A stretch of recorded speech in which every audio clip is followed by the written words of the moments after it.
Okay,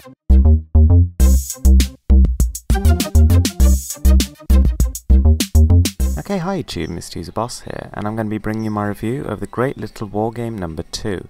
So this is by Rubicon Development, who are a great developer, and you know, we've had plenty of games from them that are real gems. So anyway, I really enjoyed the first Great Little War Game, and that, to be honest, inspired quite a few new games. I mean, there was Great Little War Game expansion pack, and then there was Great Big War Game, and now there's this.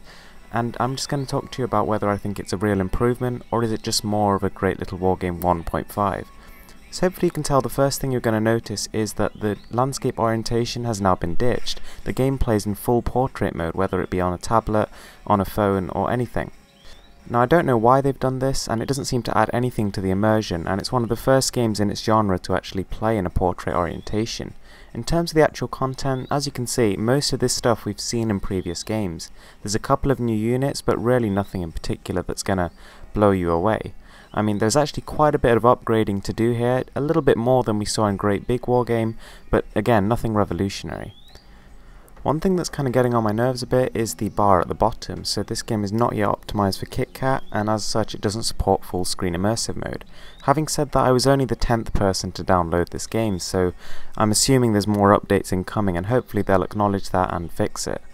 So on the home screen it's all pretty bare bones in the minute, and it looks a little bit like a game in its alpha stages. There are achievements to unlock, which adds a nice bit of replayability, but again, they were present in previous versions of the game. And I think in future they actually did say that they're going to add in-app purchases. Now another thing to note is that this game costs £1.99, which is a significant departure from the 69p price tag that we're usually used to.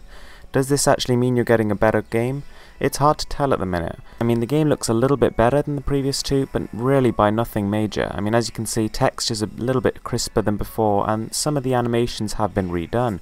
However, the game is looking pretty much exactly the same as all the previous ones, in terms of environmental variation and the units themselves, so it's actually really not that impressive. And to be honest, considering there's actually only 60 missions here, there's probably less content than Great Big War Game.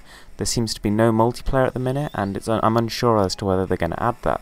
However, at the minute, this doesn't seem like a very good value for the price. You're much better off buying either Great Little War Game, the expansion pack, or Great Big War Game, all of which are really good. If you really want to dive back into the world of Great Little War Game, I think this game is still worth getting.